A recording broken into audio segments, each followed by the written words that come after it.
Welcome to Daily Wisdom, Walking the Path with the Buddha, a podcast shared by David Roylance.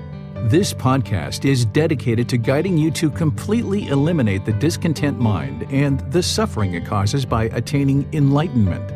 Learn and practice the teachings of Gautama Buddha that will guide you to fully attain a peaceful, calm, serene, and content mind with joy.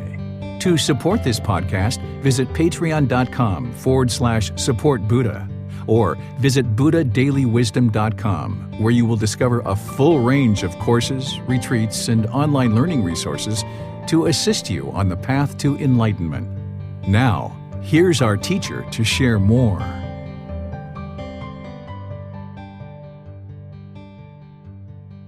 Sawadee Kap. Hello and welcome to Daily Wisdom, Walking the Path with the Buddha.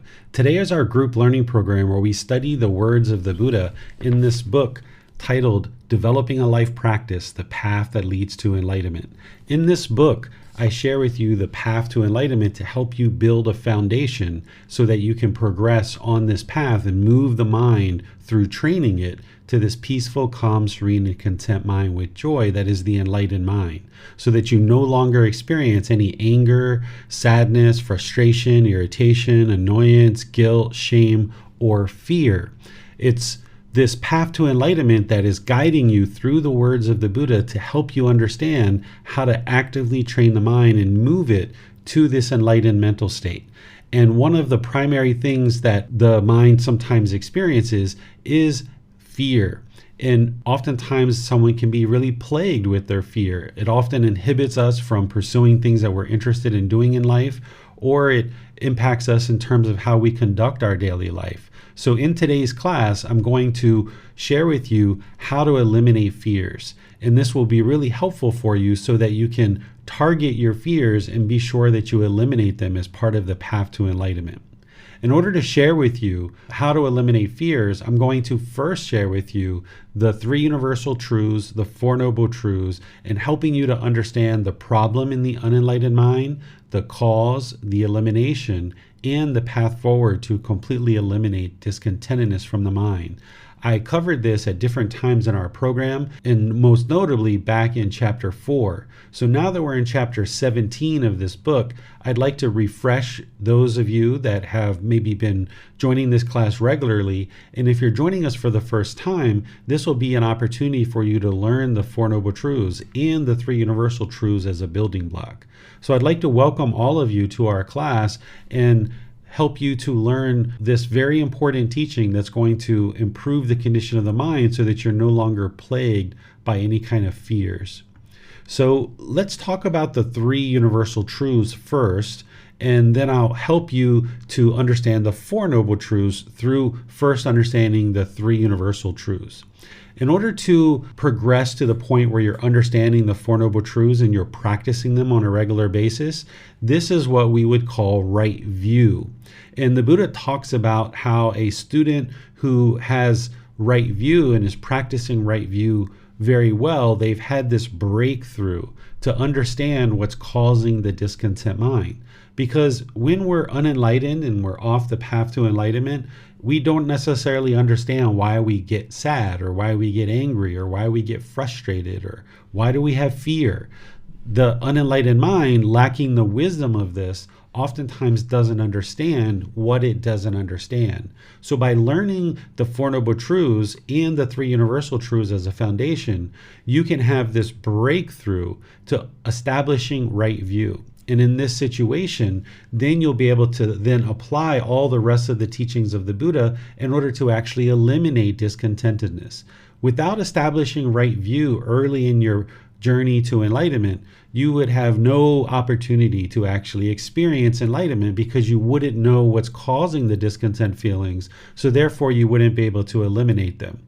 So I'm going to walk you through piece by piece today, helping you understand this, and then we're going to share how to eliminate fears, because fear is one type of discontent feeling.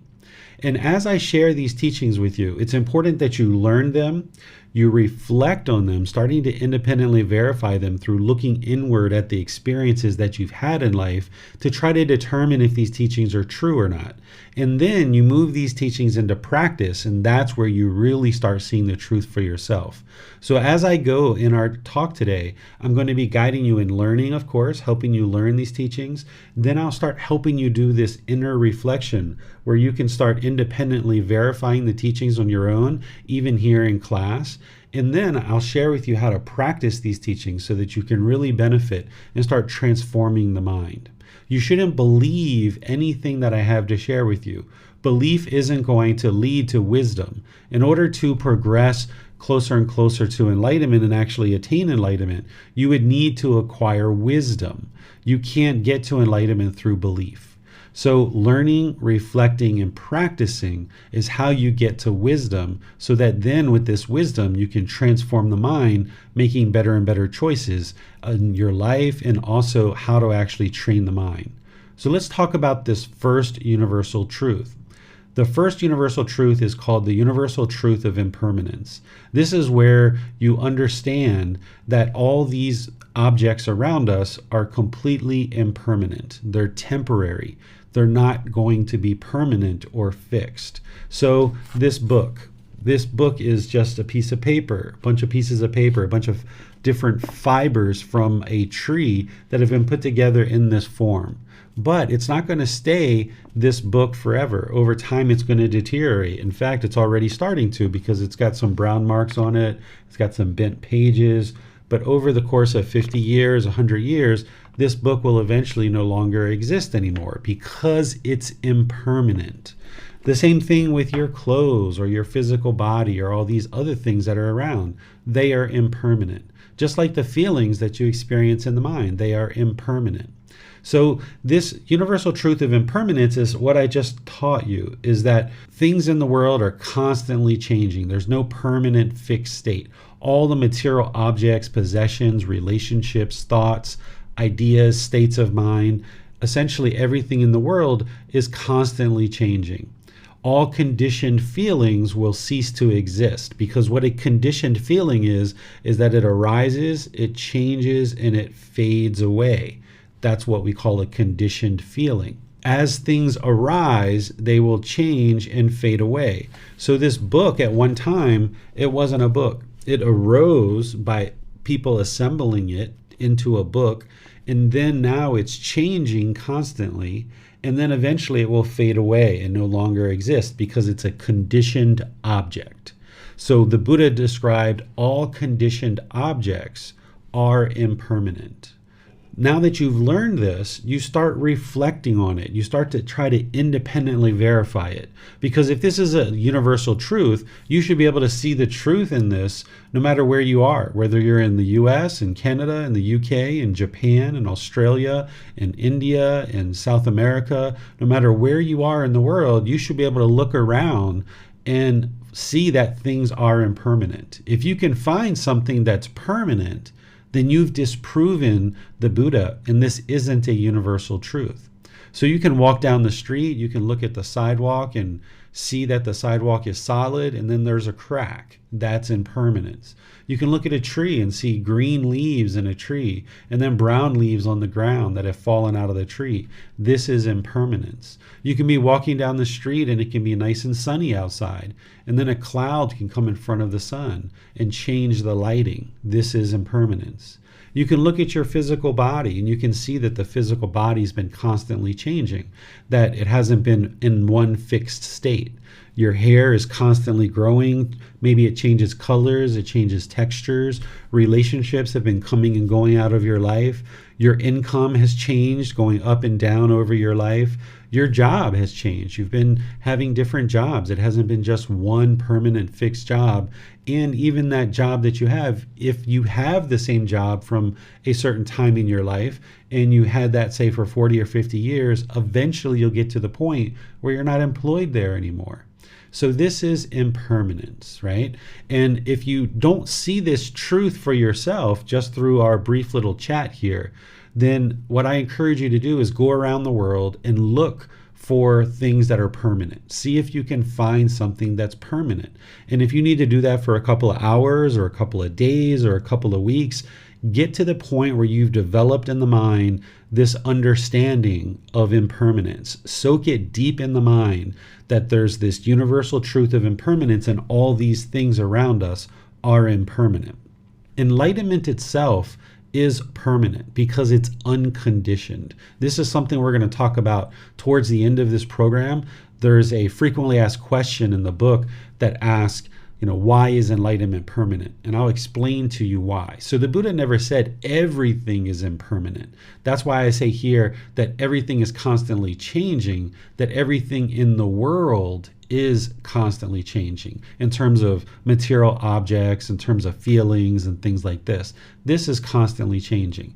But what the Buddha shared is all conditioned objects are impermanent. And then there's something called an unconditioned object, which enlightenment is an unconditioned object. But we'll get to that another time.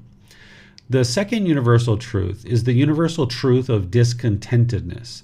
This is explaining what an unenlightened mind experiences, that an unenlightened mind is going to experience pleasant feelings, painful feelings, and feelings that are neither painful nor pleasant.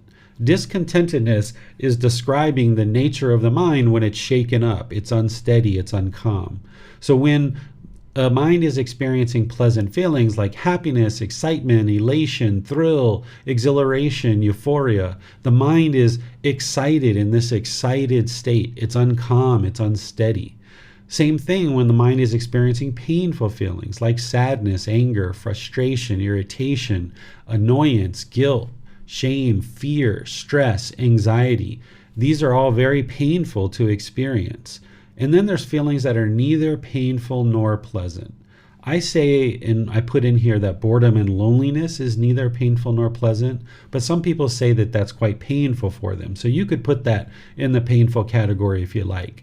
But something like shyness, it's not painful, it's not pleasant, it's neither painful nor pleasant. Or if somebody that you didn't know came and sat really, really close to you and your bodies were touching side by side, it's not painful, it's not pleasant, it's kind of displeasing, it's kind of uncomfortable. The mind is kind of unsatisfied. This is neither painful nor pleasant. So the way that you take this and start reflecting on it, now that you've learned it, is you say, okay, this is what the Buddha and David are saying is the experience that the unenlightened mind is going to have. So now try to come up with any feeling that you experience that doesn't fit into one of these three categories. If you can come up with one feeling that doesn't fit into these three categories, then once again, it's not a universal truth. Because a universal truth should hold true no matter where you are, no matter what, it should always hold true because it's a universal truth. So if you can find just one feeling that doesn't fit into one of these three categories, then you've disproven this and it's not a universal truth. So here, this is where some people in the Buddhist community will use the word suffering.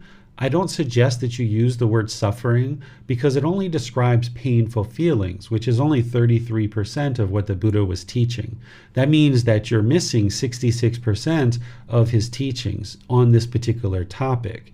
So if we continue to use the word suffering, it doesn't fully represent what it is that the Buddha was describing, and you're not going to be able to understand right view and how to actually get to enlightenment. You would need to understand that discontentedness is pleasant feelings, painful feelings, and neither painful nor pleasant. When you're happy or you're excited or elated or thrilled, you wouldn't say you were suffering. Or if that stranger was sitting next to you on the bus and their bodies were touching, maybe you wouldn't say you were suffering, right? So this word doesn't actually describe what the Buddha's talking about here in this universal truth, and what the mind is ultimately working to eliminate is these conditioned feelings. So if we continue to use the word suffering, then we're misrepresenting what the Buddha was teaching and we're not fully understanding. So by using the word discontent, discontented, or discontentedness, now we can fully represent what it is that the Buddha was describing here. And then the next one is the universal truth of non-self. This one isn't necessarily so important to understand the Four Noble Truths, but it is an important teaching that you need to understand in order to get to enlightenment. And we talked about this more last week in depth. What the universal truth of non-self is this is helping you to understand that there is no permanent self, that this physical body nor this mind is who you are. This isn't the self. But the problem in the unenlightened mind is the unenlightened mind thinks that this physical body or this mind is who you are. There's a certain self-image that is created with the physical body, and that is projected into the world by the unenlightened mind, thinking that this is who you are. So then when you hear something agreeable, the mind gets these pleasant feelings. But then when you hear something disagreeable, you might experience these painful feelings associated with somebody commenting about the self-image or this physical body. Like, I like your shirt, it's so beautiful. Oh, maybe pleasant feelings. Oh, are you going to wear that shirt today? I didn't know you were going to wear that. Now maybe you get painful feelings as a result. And then likewise with the self-identity or the mind, there are certain things that the mind is holding on to, that if you hear agreeable things or disagreeable things, the mind is going to be shaken up with either pleasant feelings or painful feelings. So if I am a Buddhist teacher and I hear that somebody is commenting positively or agreeably about Buddhist teachers are lovely, they're so generous, they help everybody, then maybe there's pleasant feelings that come into the mind. And if the mind thinks that I am a Buddhist teacher, then you hear something disagreeable. Maybe someone talks negatively or harsh or unkind about Buddhist teachers. Now the mind might get angry or frustrated or irritated based on this. But if you don't identify with I am a Buddhist teacher, meaning I am, that's who I am as a person, I in terms of the self, when you let that go and you realize that this physical body nor the identity in the mind, that's not who you are as a person, because these things are constantly changing.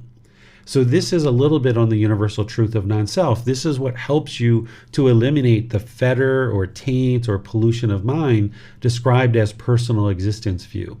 And the way that you can now take this from learning and start to reflect on it is you can look at how you viewed yourself when you were a child, a teenager, early adulthood, and maybe now. How you viewed yourself in terms of your self-image and your self-identity has been constantly changing. This is how you know that there is no permanent self, because the way you viewed yourself at one time in your life has changed. There is no permanent self. Another way is you can take your finger and point and say, where is David? And if you point to this shirt, then this shirt isn't David. This isn't who I am. And then if we take that shirt off and we point again, there's skin there. That's not David. And then if we take that off, then there's bones and fluid and tissue and organs. None of this is David. So this physical body isn't David. But the problem in the unenlightened mind is there's this label given to us at birth, and we think that this is who we are as a person. So then our mind gets shaken up and uncalm, and it's unpeaceful and unsteady when we hear agreeable or disagreeable things about our self-image or our self-identity. And in order to get to enlightenment, an individual would need to realize non-self, essentially eliminating the pollution of mind that we call personal existence view, viewing this physical body or this mind as your personal existence of who you are. So let me pause here before we go into talking about the Four Noble Truths and see what questions you guys might have about the three universal truths. You can ask your question by putting that into Facebook, YouTube, or Zoom, and our moderator will help you to get your question asked during the class. Or if you're in Zoom, you can electronically raise your hand and ask any questions or follow-up questions directly. There doesn't seem to be any questions yet, sir. Okay, so since there's no questions on the three universal truths, let's go forward into discussing another building block that you're going to need in order to understand the Four Noble Truths. In order to understand the Four Noble Truths, you're also going to need to understand the word craving, desire, attachment, or expectations, wants, holding, grasping, clinging.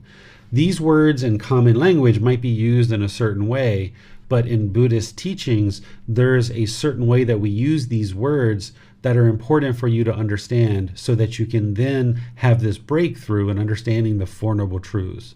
What a craving, desire, attachment is, this is a mental longing for something with a strong eagerness. This is how the mind pulls in the direction for the objects of its affection. Let me give you some examples of this. If you saw a new pair of shoes on TV and you're like, oh my goodness, that new pair of shoes, I just gotta have it, I gotta have it, I gotta have it.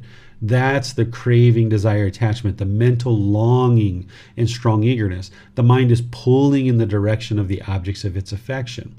Or if you have children and you just want your children to get good grades, you have this expectation, you're wanting, you're longing, you're yearning for it. Your mind is pulling in the direction of the objects of its affection. This is a craving, desire, attachment.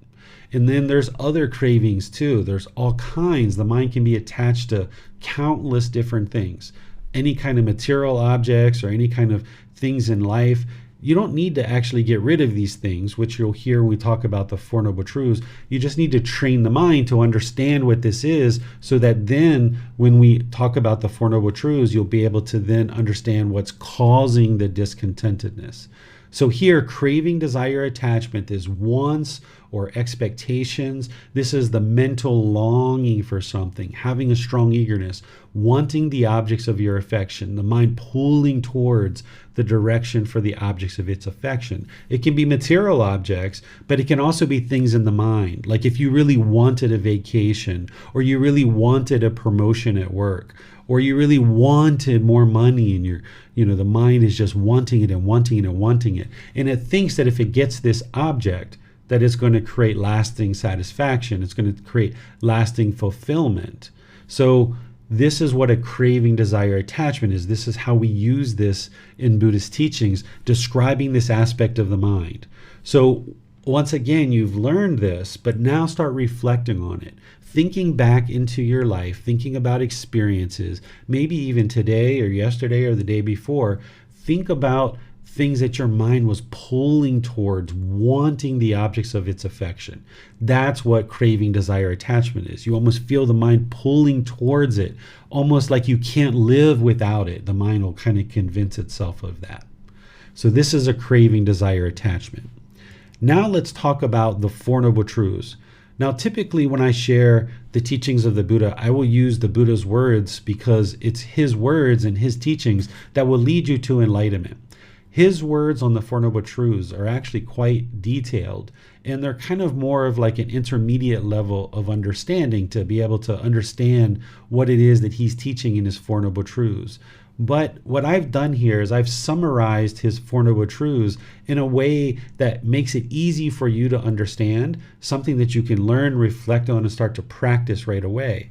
And then later, you might decide to explore the Four Noble Truths in the way that the Buddha explained them. And those are in chapter 4 of this volume 1 of the book series, and they're also in other parts of this book series as well. So I've got the words of the Buddha in there, but typically it takes a lot more foundational understanding before somebody can understand those. Here, I can help you understand and establish right view in a relatively short period of time if you're doing the work to learn and understand and reflect and then practice so that you can independently verify this. So this first noble truth is that everyone that is unenlightened will experience discontentedness. So those pleasant feelings, painful feelings, and feelings that are neither painful nor pleasant. This is what the first noble truth is explaining to you, is that you will experience these if the mind is unenlightened.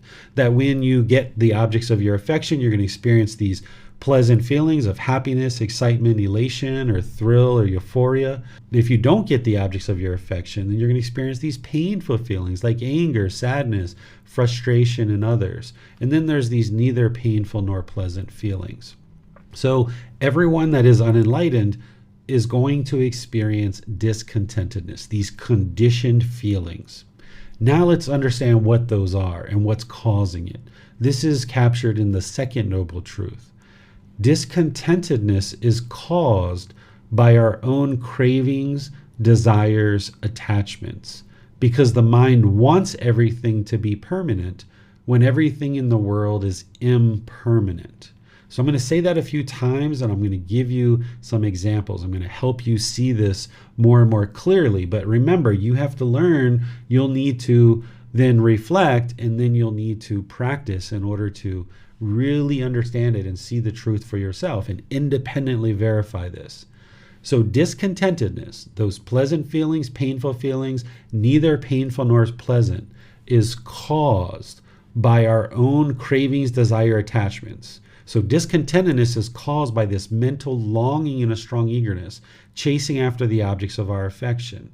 So those pleasant feelings are caused by this mental longing and strong eagerness. Those painful feelings are caused by this mental longing and strong eagerness. Those neither painful nor pleasant feelings are also caused by the same thing, because the mind wants everything to be permanent when everything in the world is impermanent. So let me give you some examples, and then I'll open up to questions and allow you guys to ask any questions that you like. So if you've ever had a boyfriend or a girlfriend or a significant relationship that you've been together with this person, when you guys first got together, there might have been these pleasant feelings that came into the mind because somebody was giving you attention. Somebody was interested in talking to you. Somebody was interested in spending time with you. Somebody was having different conversations or inviting you out or spending time at home together.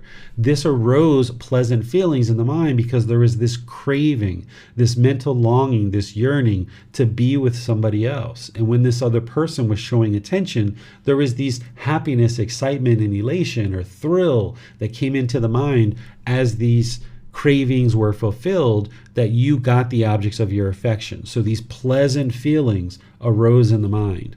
But then at some point, as the relationship went, there were difficulties or problems, and the relationship ended. And now the mind experienced painful feelings, anger or sadness or frustration or other feelings like this. This is because the relationship was impermanent. The mind was craving permanence. It had this mental longing and strong eagerness, wanting this relationship to be permanent, and it didn't understand impermanence. It didn't understand that this relationship is impermanent, and it ended. And the mind was holding on. It wanted, it craved, it yearned, it longed for this relationship to be permanent. And when it met with this impermanence, the unenlightened mind didn't understand it.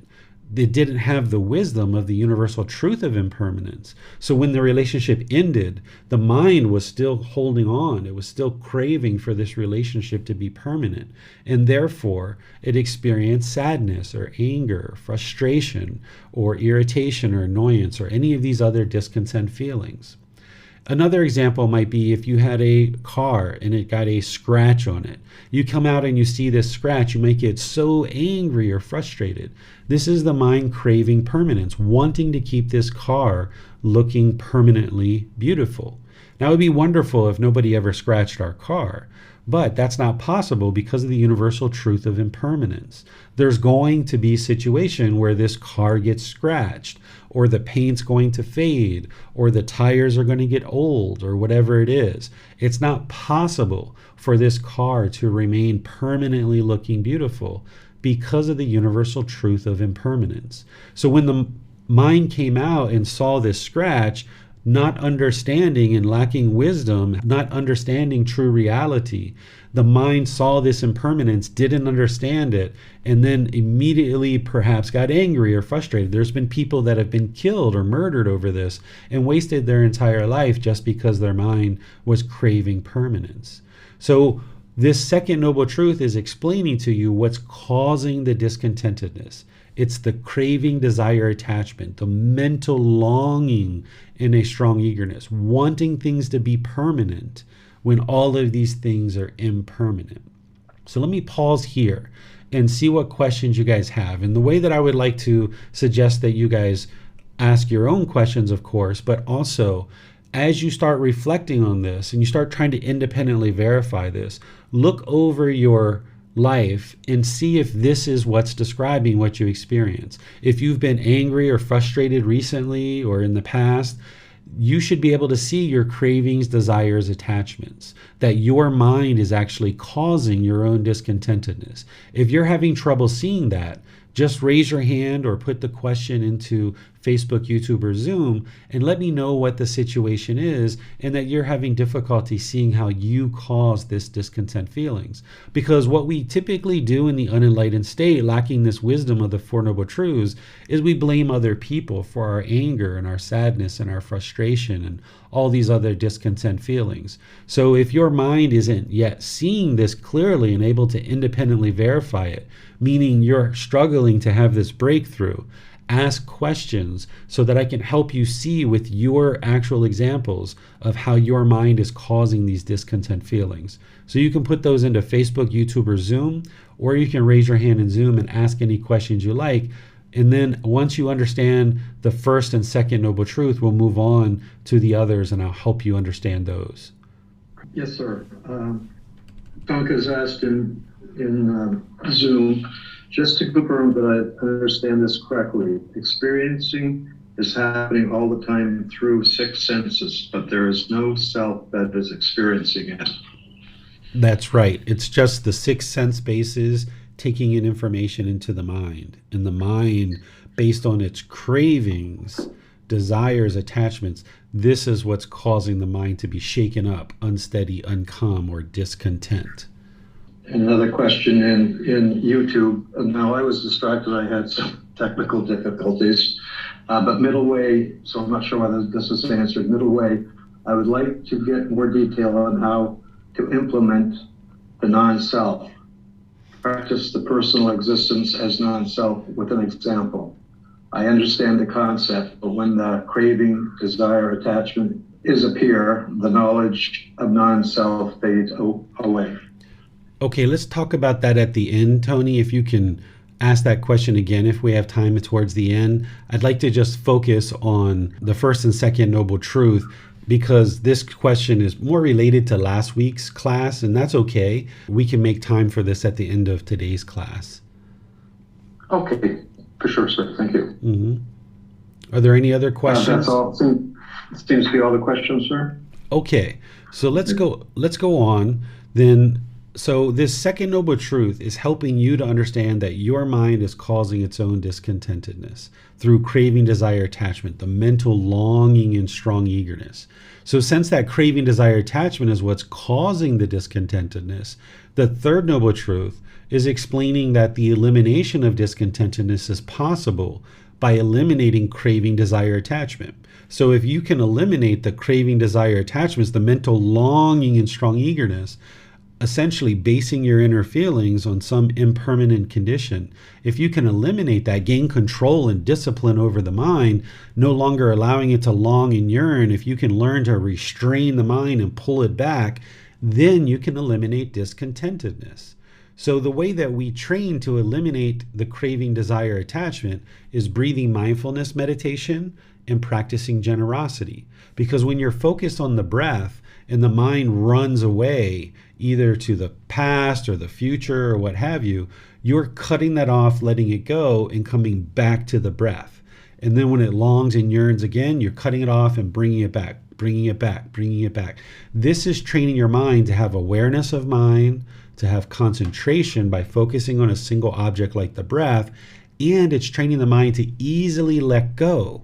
Because the problem that the unenlightened mind has is it's yearning, it's longing, it can't let go. It's craving this permanence. So in meditation, you're more readily training the mind over multiple sessions over weeks and months and years to let go, come back to the breath, let go, come back to the breath, come back to the breath.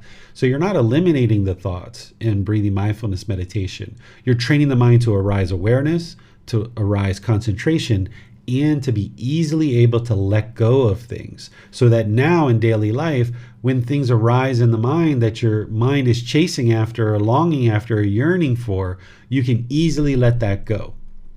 So that comes with training.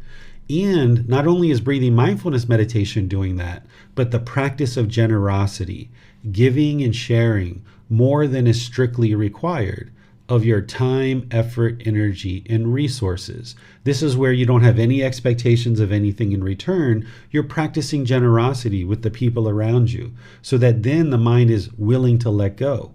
Because if you're not practicing generosity, that means the mind's holding on.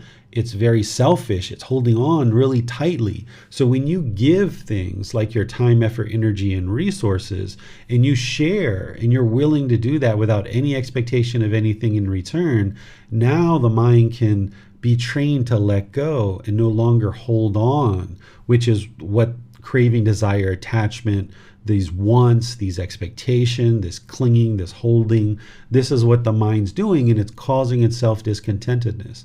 So the breathing mindfulness meditation and generosity is training the mind to let go, so that now you can work on eliminating these attachments. You can eliminate the craving, desire, attachments.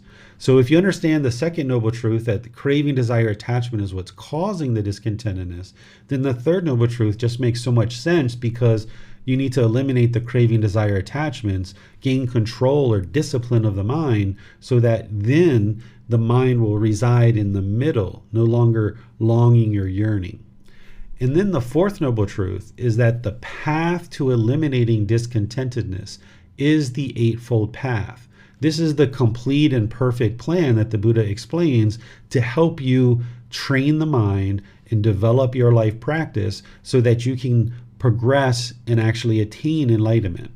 The Eightfold Path has 8 individual steps, and it's separated into 3 sections or 3 categories: wisdom, moral conduct, and mental discipline. Right view, which is what you're working on establishing now with the Four Noble Truths, is right view. Right view would be to understand that you're responsible for your own discontent mind, that the feelings and the thoughts and everything that's coming up in the mind, you're actually causing all of this yourself. And wrong view would be to blame other people for our anger or our frustration or our sadness or any other discontent feelings, that blaming other people would be wrong view. And when we have wrong view, we not only are blaming people, and we typically have unskillful conduct in terms of our intention, speech, and actions, but we will typically try to control people, and we'll try to get people to do things our way. And if we can just get people to do things our way, the mind thinks it's going to be peaceful and content, but it's not. It's only temporary. You can't force 7.5 billion people in the world to do things your way. So you need to train your mind to understand that when it's angry or sad or frustrated, or it has these fears that we're going to be talking about today, that this is all being caused by your own mind. This is why I needed to share this with you before we talk about eliminating fears, so that you understand that you're causing the fears yourself, that your own mind is causing its fears due to craving, desire, attachment. The mind is holding on, it's longing, it's yearning, it's wanting things to be a certain way.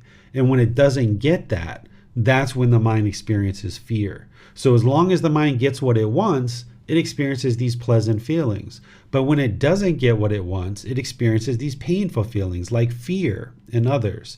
So essentially, the unenlightened mind is essentially acting like a 3-year-old child or a 5-year-old child throwing a temper tantrum.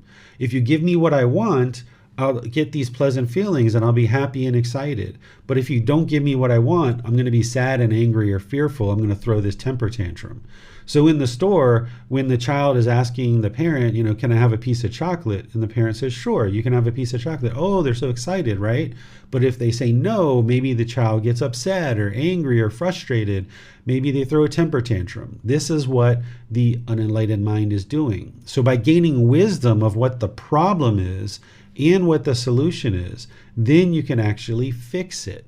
As long as we have wrong view and we blame other people for our problems, then we can't ever fix it. This is why anger and all these other discontent feelings like fear, they keep happening over and over and over again, because the unenlightened mind is lacking the wisdom of how to fix it. Once you understand what the problem is and the solution, then you can actually fix it. If we go around trying to control other people and get them to do things our way, then we're not ever going to fix the problem with our own discontent mind, because we can't train 7.5 billion people to do things our way. We can only train our own mind. So the longer that we have wrong view in trying to control other people to do things our way, then we're going to continue to experience these same problems over and over and over again with discontentedness. But once we have that breakthrough and we establish right view, now we deeply understand the problem. The problem is that all unenlightened beings are going to experience discontentedness. The cause of the problem is that discontentedness is caused by craving, desire, attachment, expecting and wanting things to be permanent when everything is impermanent. The solution is to eliminate craving, desire, attachment. This is what's going to eliminate discontentedness. And it's the Eightfold Path, which is the complete path that is going to share with you how to actually eliminate discontentedness fully. So now with this understanding of craving, desire, attachment, this mental longing, strong eagerness is what's causing the problem. Now let's look at this unique way of eliminating fears. Already I've shared with you to eliminate craving, desire, attachment, there's this generalized training of breathing mindfulness meditation and practicing generosity. This needs to be a continuous, ongoing training in your life. Every single day, practicing generosity, moral conduct, and meditation. This is called the way of practice. That you're always interested in looking to practice generosity, you're improving your moral conduct, and you're practicing meditation like breathing mindfulness meditation and loving kindness meditation. These are all generalized training that's gradually working to transform the mind. But then when you're aware of fears, there's specific things that you can do in order to eliminate these fears. Fears of death, or fears of a spider, or fears of heights, or fears of being poor, or any of these other things. There's lots of fears that the mind may or may not have. You may have overcome some of those fears. But if there's certain fears that you're having right now, I'm going to share with you how to eliminate them. And then after I'm done sharing that with you, we're going to spend the whole rest of the class opening up to all of you guys to help you to eliminate these fears. Because as you share with me what your fears are, I'll be able to give you specific guidance of how to eliminate them. But let me explain to you how to eliminate the fears, and you'll maybe be able to understand how to do this with some of the fears yourself. But if you're having difficulties understanding how, then that's where we're going to use our discussion today to help you be able to put together a plan of how to eliminate the fears. So the way that you eliminate the fear is you need to eliminate the craving, desire, attachment in the mind. This is what's going to eliminate the fear. So the mind is longing or yearning, it's holding on, right? It's craving this permanence. And then what you do is you place the mind in a situation that it fears in order to desensitize the mind to whatever it fears, training the mind that there's nothing to fear whatsoever. And essentially, as you're doing this, then you understand the natural law of Gamma that as long as you're not causing harm, no harm will come to you. So let me give you some examples. Let's say that you feared spiders, and every time you saw a spider, you jumped up on a chair, or you yelled and screamed, and you were just deathly afraid of spiders. So what this is this is the mind craving. It has this mental longing and strong eagerness, never wanting to see spiders. It has this permanence. It wants this permanence to never see spiders. But then, because of the universal truth of impermanence, it's not possible for you to never see spiders. There's going to be a time where spiders are going to be around and you're going to see them. So if you hold on to this craving for permanence, never wanting to see a spider, then when you see one, the mind's going to be shaken up. So what you do is you put the mind in this situation so that it desensitizes it and it gets acclimated to spiders. And some examples of how you might do this is you might take a magazine, or you may take pictures on the internet, and you start looking at pictures of spiders. Even though it's going to be hard, even though it's a struggle, maybe your stomach is cringing, maybe you're looking away, you look at these pictures multiple times over a few sessions until the point where you can look at these pictures and the mind's completely peaceful, it's completely calm, it's not shaken up whatsoever. And then when you see that that's occurred over a few sessions, the mind's now been desensitized to it, you kind of increase the stimulus a bit. Maybe you go to a museum, or maybe you go to a friend's house that has preserved spiders that are dead, but they're preserved. And now, instead of just pictures, you're kind of looking at the body of some individual spiders. And now you look at those over multiple sessions until the mind becomes peaceful and calm, and it can do this without having any fear. And then you might elevate this even more to where now you go into a natural environment where spiders are, maybe in the woods or maybe at a zoo or something like this, where you can see spiders moving around and they're actually alive. And you probably need to do this multiple times. And as you put the mind in this situation, it desensitizes itself to this fear, realizing that you can now have this experience where you interact with spiders in terms of just looking at them. And now there's nothing harmful that's occurred because you didn't cause harm to the spider. No harm is coming to you. So you do these over multiple sessions, and then now you observe the mind. When you're at home and a spider comes out, is there any fear? You have to train the mind to observe with mindfulness and then apply right effort to cut that off and let it go if there's any fear that arises. But if you do this desensitization and you desensitize the mind to this, you should notice that the mind isn't fearful in these situations. Another example, let's just say you were in a car accident, in a pretty bad car accident, and the mind was fearful of driving in a car. And now, because the mind is holding on and it's craving, it thinks that every time it gets into a car, it's going to end in an accident, because this is the mind craving permanence, right? It oftentimes will have a certain experience, and then it thinks that that experience is going to be repeated over and over and over again, because the mind is clinging and it thinks that every time I get into a car, I'm going to get in an accident. This is the mind associating the permanence that when I get into a car, it's going to end up with me being in a hospital and me being hurt. So now the mind is afraid to get in the car and go for a ride. And this can be very impactful in your life because you're going to need to get in transportation in order to accomplish things in your life. So the way that you desensitize the mind to this is you get somebody that you trust to drive a car and you sit in the passenger seat. And now you guys drive around the neighborhood. Just small streets, not much traffic, just really slow. Someone you trust and that drives really well. Just drives around the neighborhood streets and then comes home and parks and you're done. And now you've associated this drive with, now it didn't end in pain. It didn't end in a hospital stay. Now the same thing a few days later or a week later, what have you, that same friend or somebody else who you trust takes you out on a little bit bigger roads and now drives around for a little bit and then comes back. Once again, associating that this car ride ended with me walking into my house and I was completely fine. And then go out on bigger roads, freeways and interstates and things like that. And then once you notice that the mind is peaceful and calm in these situations, then you can drive the car in the neighborhood on small streets, building up your peacefulness and calmness of the mind, gradually acclimating the mind and helping it replace its feelings of the pain that it experienced in the car accident with, I can drive this car, experience no pain, I can drive home, go inside, and I can be completely fine. And then once again, you escalate from the neighborhood roads to a little bit busier roads to maybe a freeway or some interstates. And gradually over time, you now acclimate the mind and you replace these memories that the mind is holding on to of this accident and the pain that you experienced with, now you replace it with these positive experiences. And then this helps you to now eliminate the fears. And you can do this with any and all fears that you have, whether it's a fear of heights, whether it's a fear of death. There's different ways to approach each one of these.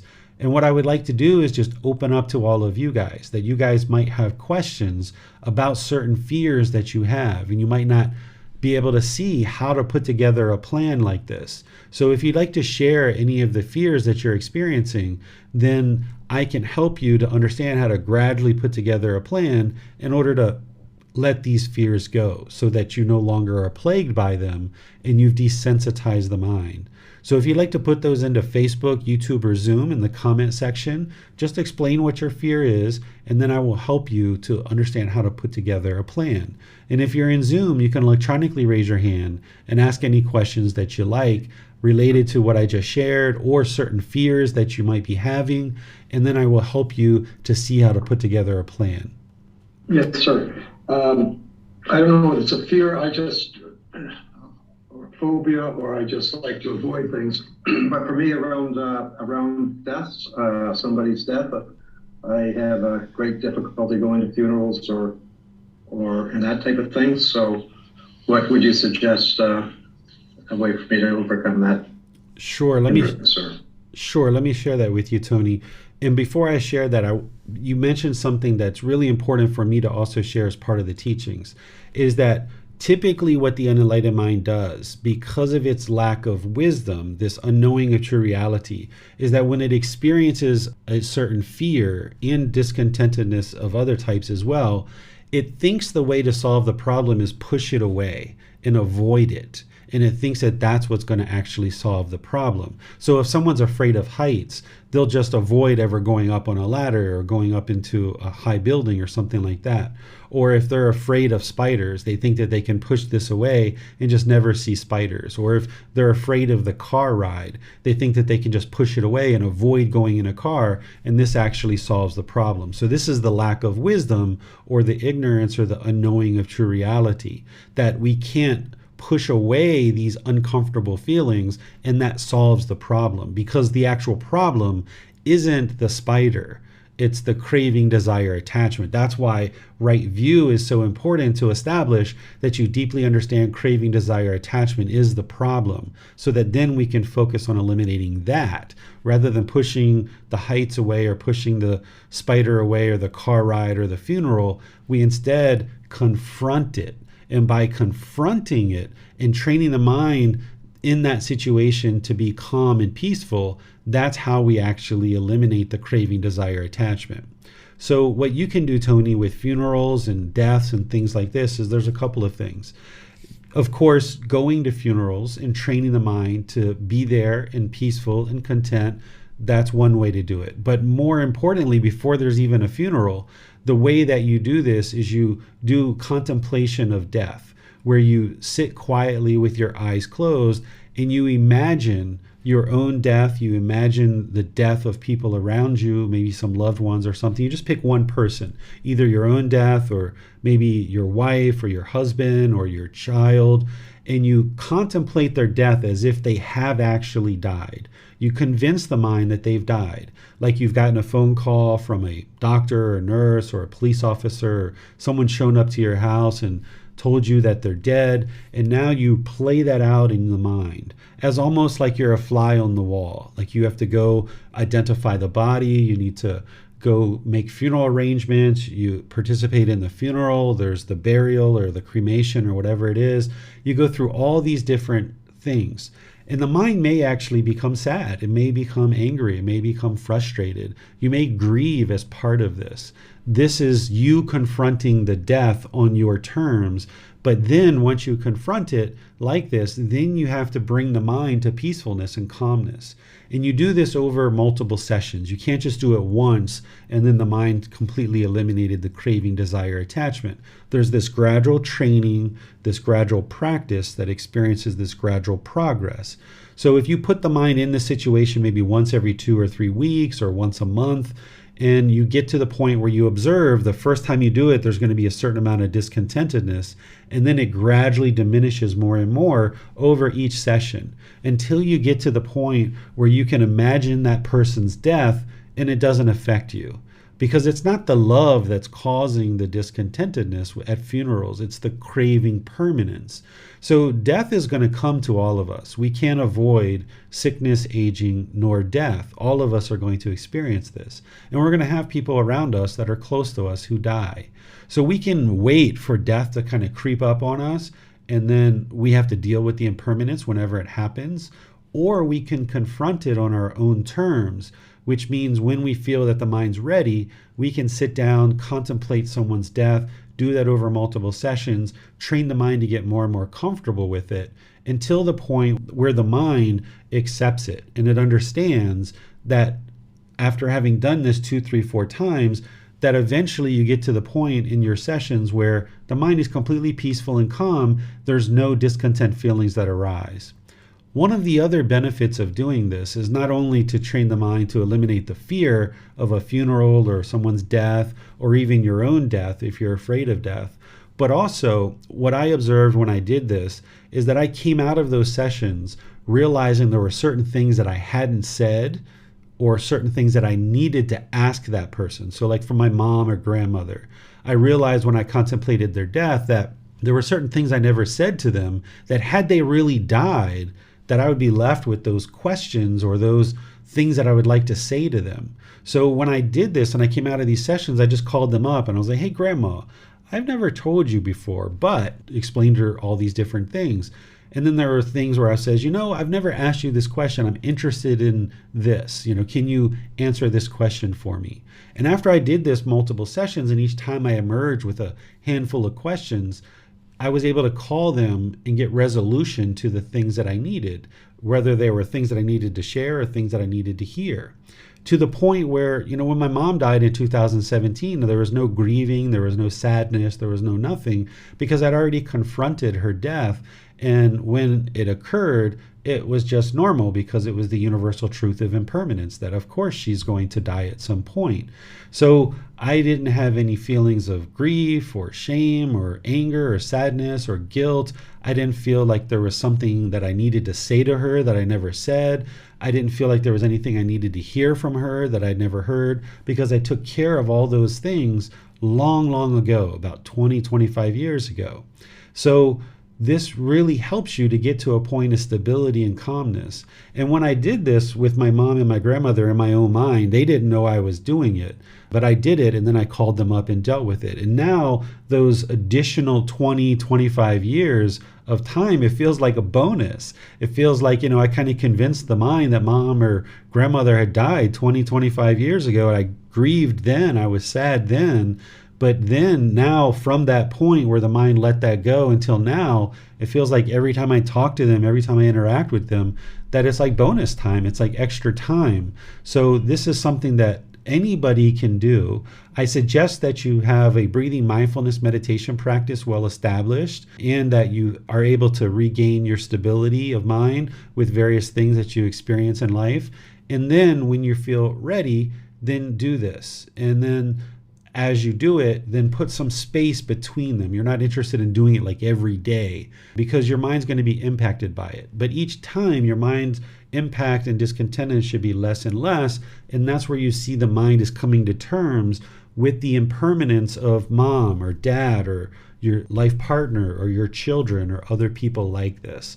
This is not only how to eliminate the fear of your own death and the death of others, but it's also how you eliminate attachment. If you have attachment to your life partner or your children, this is the ultimate way to eliminate attachment, is to contemplate their death and that they're leaving or that you are leaving them. And this will help you to let go of any kind of attachment that you have. And then you can see that you can actually love without attachment, and your relationships can be even more fulfilling. Thank you very much, sir. Now there's a couple questions in Zoom. Lindsay has asked, I have a fear of my children getting hurt, specifically when away from home or at school. I know it's an attachment to them, but it's the one attachment I struggle with most. Perfect. So Lindsay, what you would do is you can do this one that I just described, where you contemplate death. Remember, you're not planning their death. You're not hoping they will die. You're just convincing the mind that they have died, and you walk through the scenarios of that. So you can do that one. You can even do the same thing with them being hurt, right? Like you get a phone call from school that they've broken their arm or broken their leg or something like this, or they have a concussion, and then walk through the scenario of all the steps that you would need to take. Not that you're going to adhere to this should something happen, because something happens, you need to be in the present moment and make wise decisions in the present moment. But what you're doing is you're confronting this fear and realizing that it's not so bad, that you can actually handle it, because someday it will happen. Of course, your children are going to get hurt or injured at some point. And if you allow that impermanence to sneak up on you, your mind's going to be shaken up. Perhaps it's going to be discontent. And now if the mind is shaken up, you make decisions that aren't so wise, and they might lead to a worse outcome. It might actually make things worse. So by you confronting it this way, in terms of contemplating death or contemplating injuries and things like this, then you can walk through, and maybe you experience some discontentedness, which I imagine you will, but then as you do this multiple times, that discontentedness will subside. You'll see the peacefulness and calmness, and then you'll have this composure. And then when these things occur, then you'll be able to handle it quite well because you've already done that and imagined that, convinced the mind that these things have occurred, and it's a matter of keeping the mind in the present moment, staying calm and peaceful as you're making wise decisions to bring whatever situation it is to a peaceful and wholesome resolution. Tonka has asked, fear of physical pain is very strong here. Okay, same thing as you can contemplate experiencing physical pain, like you're out walking and a big piece of steel just drops on you, right?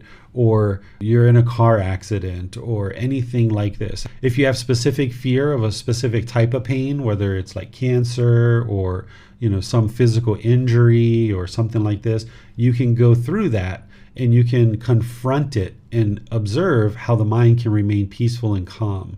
And then contemplating your own death, because one of the things that is happening here, or the thing that is causing this fear of pain, is that the mind is craving the permanent comfort. The mind is craving for the body to permanently be comfortable.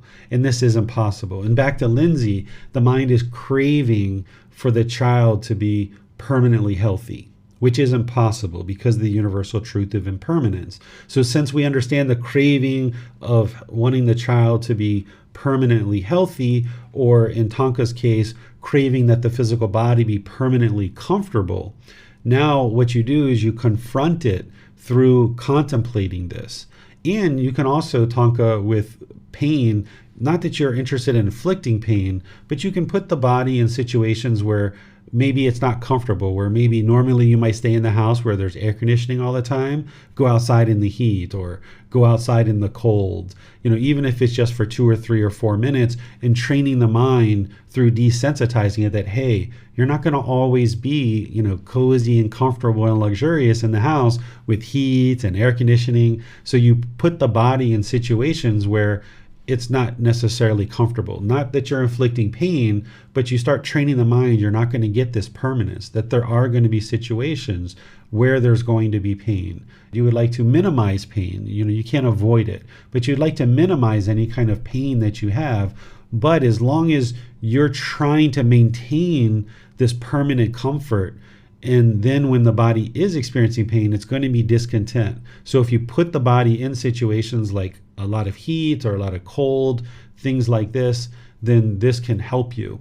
If you have a place that does like really strong massages, and maybe you don't like to get that, you can do that and kind of experience a bit of the pain through a massage. This is one of the ways to train the mind that the body's not going to permanently be comfortable. Jeffrey in Zoom has asked, I have a strange fear. I'm afraid of vomiting. And probably this is coming from a craving to be permanently healthy. I'd need to ask some more questions, or you can share some more if you like. Or maybe you had a situation in the past where you have had some violent vomiting. It was uncomfortable for you. And now the mind is holding on to that experience and thinking that that's going to occur again for you.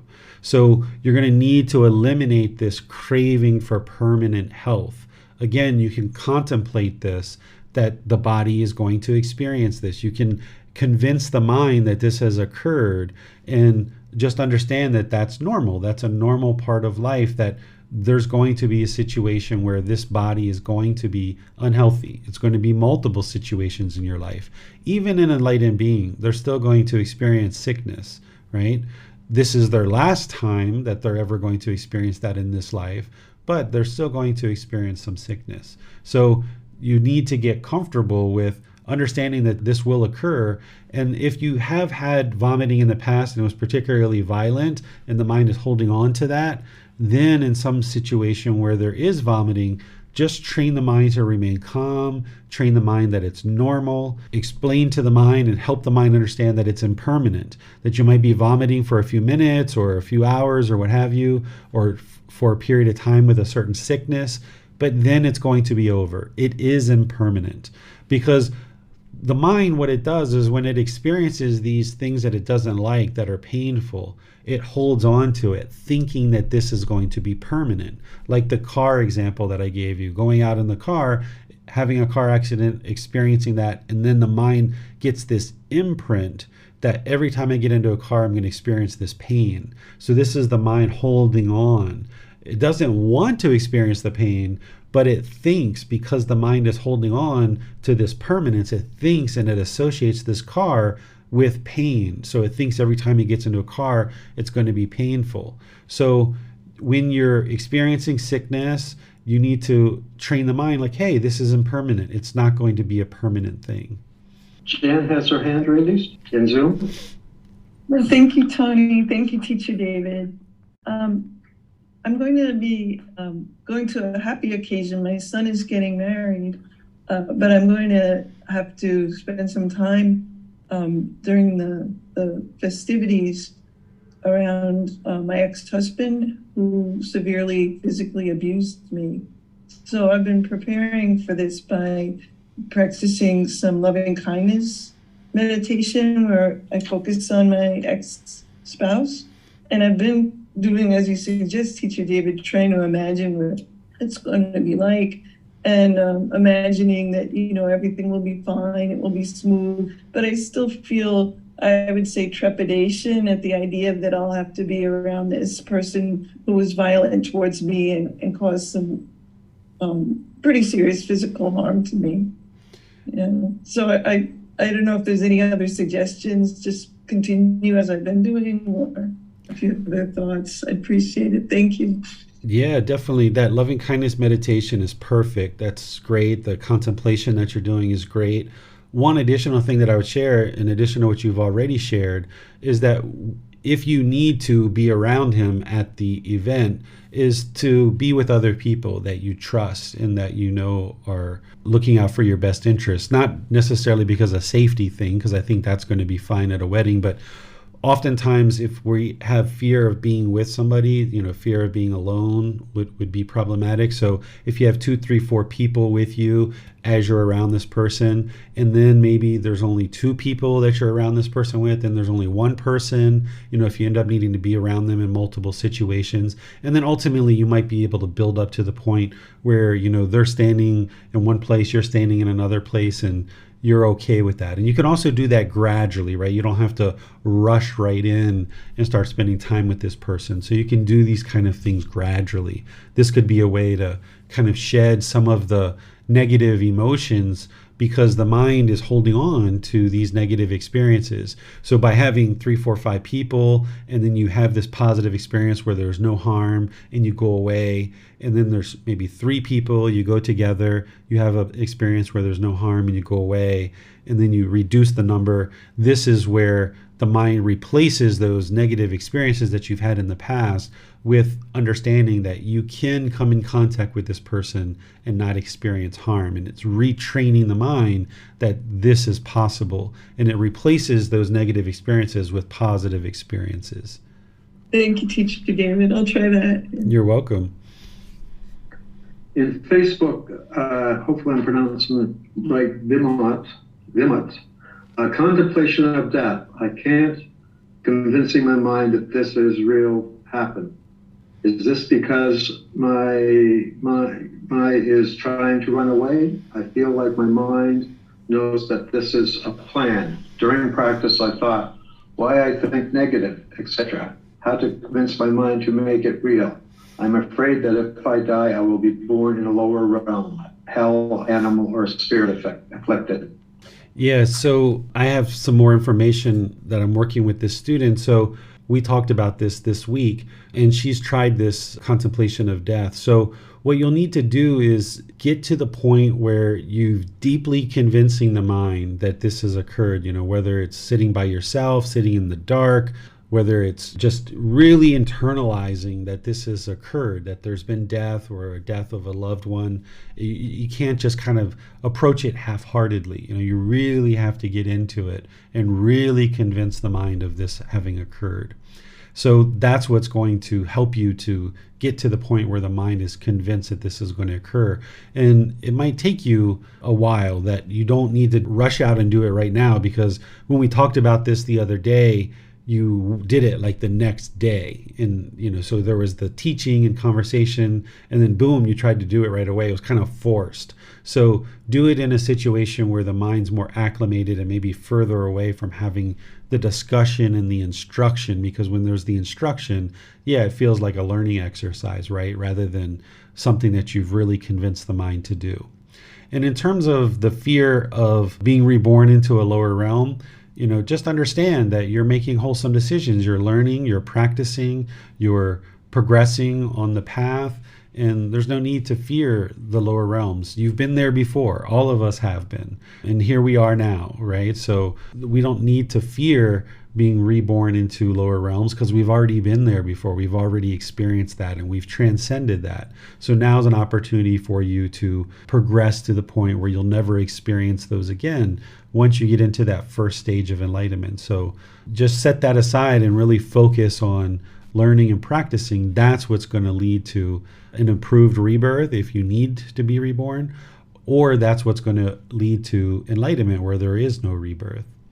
And Max is asking in Zoom, I'm trying to get a different job and I was offered less than I can afford to live. I am trying to negotiate for a livable wage, but I'm afraid of going into debt. This position is my foot in the door to make more money in the future. I understand my income is impermanent, but I still have fears until then.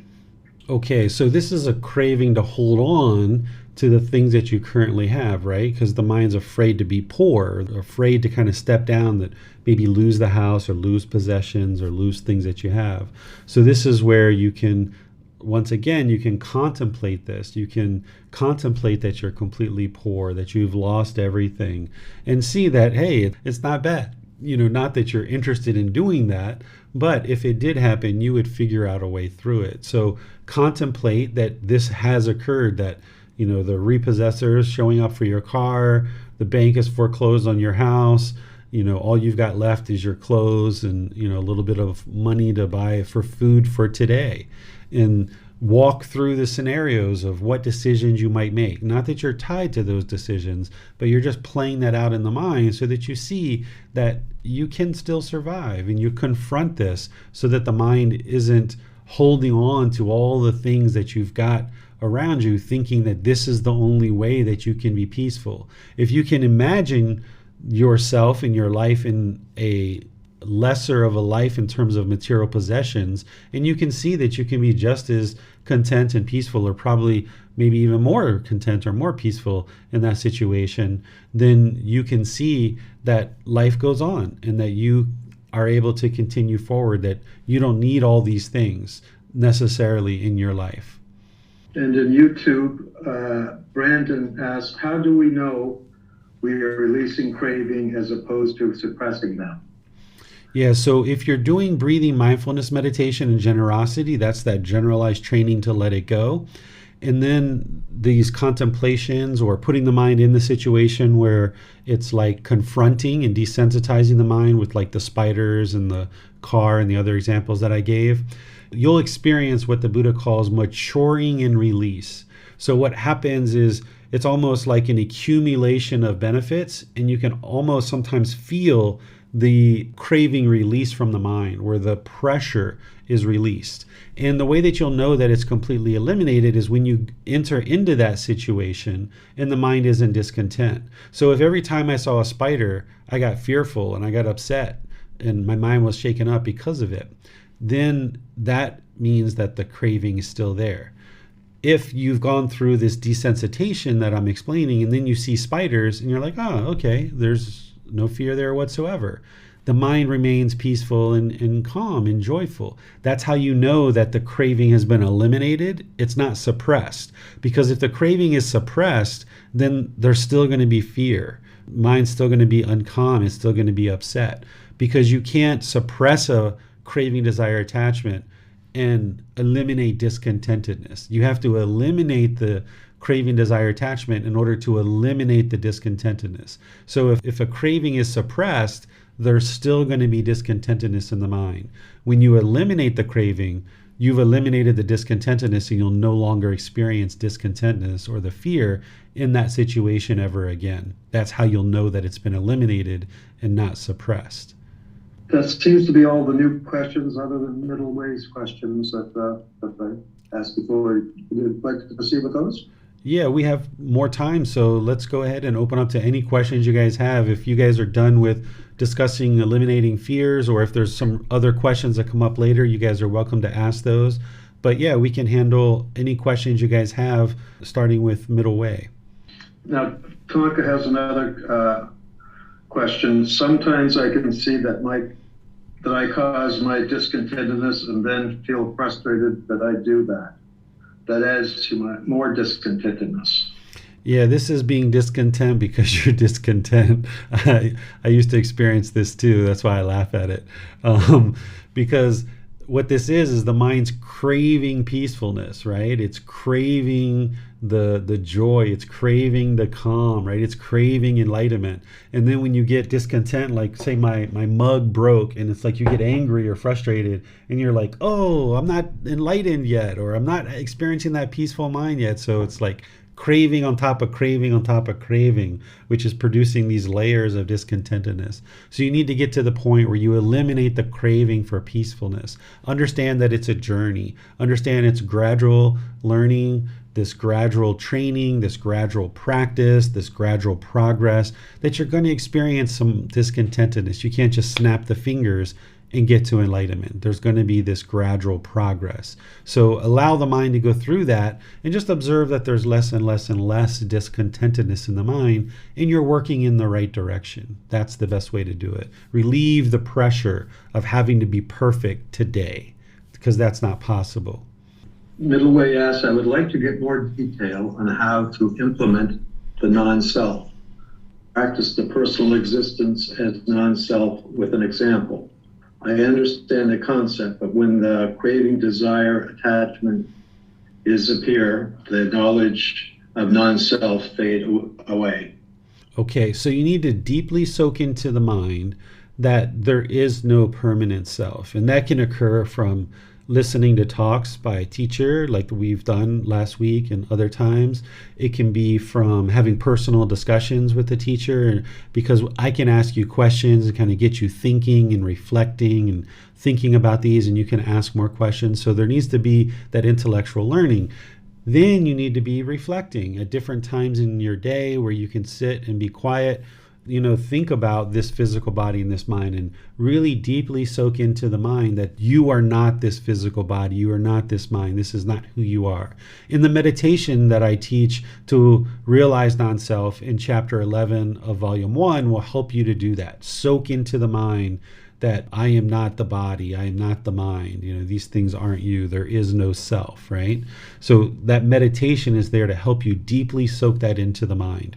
So you've got to get that really soaked into the mind. So then in daily life, when somebody says something agreeable, like, oh, you're so beautiful, or you're so handsome, or I really like your hair, when you hear those things right away, you've got to trigger in the mind that, there's going to potentially be some pleasant feelings. Let me not allow the mind to do that. You can almost feel the pleasant feelings rush into the mind if there's that holding on to the personal existence view. So cut that off and let that go. Don't allow those pleasant feelings to come in, because if you allow those pleasant feelings to come in, then it's only a matter of time before these disagreeable speech happens, and then there's going to be painful feelings. So wherever you hear agreeable things about the self-image or self-identity, cut that off, cut that off, cut that off. Don't let the mind experience those pleasant feelings. And if you can become aware of the 4 foundations of mindfulness, which is described in chapter 5 of volume 1, the 4 foundations of mindfulness are the bodily sensations, the feelings, the condition of the mind, and the mental objects. So you need to understand what those are and practice where you can experience the bodily sensations associated with the pleasant feelings arising, so that you can cut off these pleasant feelings as bodily sensations. And then the same thing if there's any painful feelings that are arising associated with the self-image or self-identity, you need to be able to observe those as bodily sensations and cut those off and let them go. So that way you're gaining the discipline to be able to control the mind. And now when you do that enough times and you accumulate enough situations where you've observed the either pleasant feelings or painful feelings arising related to the self-image or self-identity, you've observed them as bodily sensations and you've cut them off and cut them off and cut them off, and you've done that over multiple times, then eventually you get to the point where those feelings don't arise anymore. You don't even experience any bodily sensation. So when somebody compliments you, you might say, "Thank you, I appreciate your kindness, oh, you're so nice," or whatever you might say to them, but it doesn't produce conditioned pleasant feelings in the mind.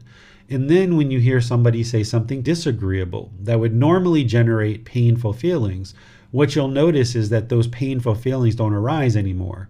But you'll need to do this over multiple situations. You can't just eliminate the self in 1 week or 1 month. It takes a year or two or longer for you to be very diligent and aware that when people are talking and they're saying things about your self-image or self-identity, you need to be aware of those bodily sensations that are arising associated with pleasant feelings and painful feelings so that you can get a handle of this and cut this off.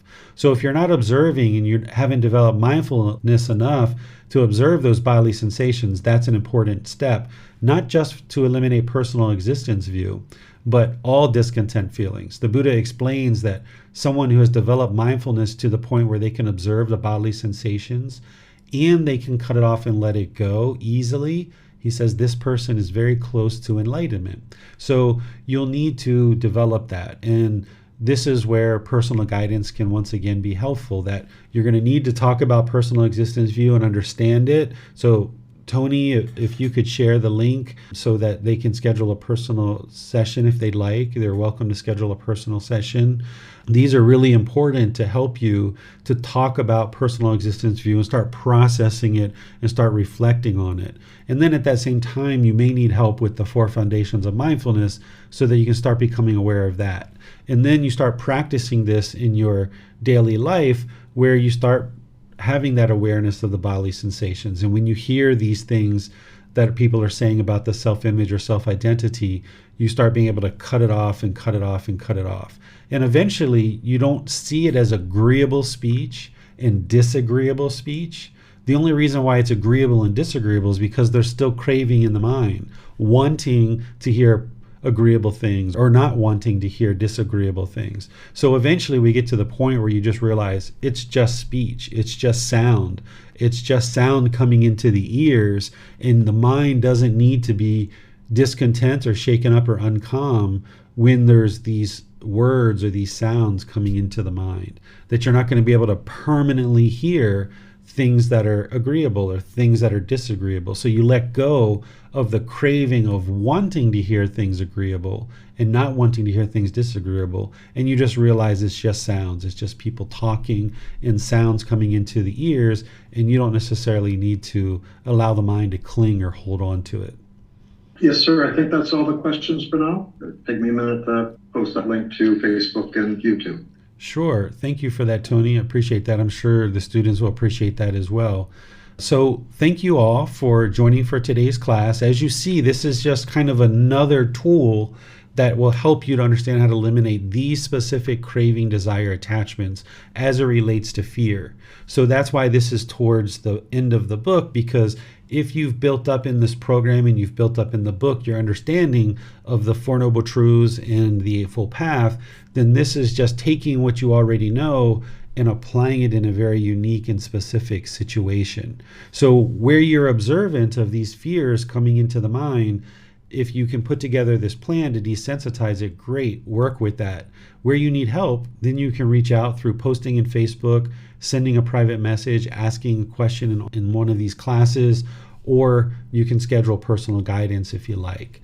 So this is how you would eliminate fears. And an enlightened being has no fear whatsoever. They don't fear spiders, they don't fear heights, They don't fear their own death. They don't fear the death of the people close to them or anything like this. So an enlightened being will have eliminated 100% of all fears. Because when the mind is fearful, it's shaken up.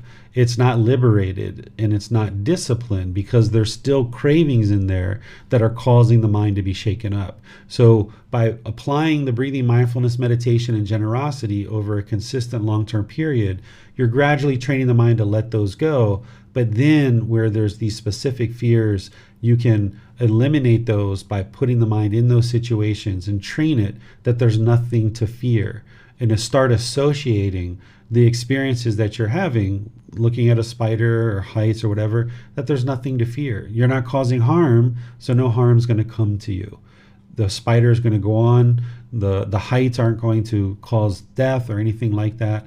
And you can look at the mind real deeply, because some of these fears are actually sometimes related to fear of death, right? So it might be a fear of the spider, right? But then it also might be afraid of the spider biting you and causing your death. So you need to look at that as well. Same thing with heights. It might be the fear of being up high, but it's also the fear of falling and dying, right? So oftentimes the fear of death is motivating many of these fears. So you'll need to dissect it and look at that. And that's where you might need a teacher's help, and you're always welcome to reach out for help. So next week in our Sunday class, we're going to be in chapter 18, which is titled God's Creative Action. You have free will. This is going to help you to understand this being of God. Not that you need to understand the being of God in order to get to enlightenment, but some people would like to have a relationship with God, and I'm going to help you understand how to have a relationship with God while still getting to enlightenment. And then if you're not interested in a relationship with God, I'm going to teach you how to do that, where you don't need to have a relationship with God and you can still get to enlightenment. So by having this understanding, then you can have the true reality of this being God, so that you can either choose to have a relationship or not. Your enlightenment isn't dependent on whether you have a relationship with God or not. But if you'd like to, there's certain things that you've probably learned in the past that the mind has been conditioned about this being God that aren't necessarily true. Like, for example, a lot of people are taught to fear God, right? That's why this chapter is first, and then the chapter about God is after this. A lot of people have been taught to fear God, and this is not the way to experience enlightenment. Is if somebody was interested in a relationship with God and they were fearing God, they would never get to enlightenment in that situation. So a practitioner who's interested in enlightenment can have a relationship with God, but there's things you're going to need to learn in order to do that are going to most likely be different than what you've learned in the past. And if you're not interested in a relationship with God, I will help you with that as well. And then you'll be able to progress forward understanding this. One of the biggest myths in Buddhist teachings is some people feel that the Buddha didn't teach about God, and people say that the Buddha denied the existence of God. And this actually isn't true, but you'll see it every once in a while if you're around different Buddhist communities or different groups or things like this. If you look in his teachings, he actually teaches about God, because there were people during his lifetime that believed in God. They actually believed in multiple gods. So he needed to teach about this in order to help people get to liberation and get to enlightenment. So he helped people to understand this being in order to continue to progress on the path to enlightenment. But he never put God as a central figure in his teachings. Instead, he put you as the central figure, that it's your decisions, it's your training, it's you accumulating wisdom that's going to actually get you to enlightenment. God doesn't grant enlightenment. So that's why you can have a relationship with God, or you don't have to have one with God. Your enlightenment is determined based on your decisions, not what God is doing. But I'll explain all this to you next week in Sunday's class when we discuss chapter 18. And you're welcome to read that before class, so then we can have a more detailed discussion about it. This Wednesday, we're going to be doing breathing mindfulness meditation together. So you're welcome to come together as a group to encourage, support, and motivate each other in our meditation practice. And then, of course, each Saturday I'm teaching the Pali Canon and English study group that you're welcome to join at any time. There's really no official start of that. We just kind of keep going around and around. There's volumes 2 through 13, and we're in volume 11 now. So you're welcome to join that if you'd like. Some people wait until after they've gone through the group learning program once or twice before they will actually join that program, or some people do them at the same time. You're able to do that too, depending on the amount of time that you have in your schedule. So I'll see you in one of these future classes, perhaps either Wednesday, Saturday, or Sunday. And in the meantime, have a very lovely and wonderful rest of your day. We'll see you next time. Sawadee khap.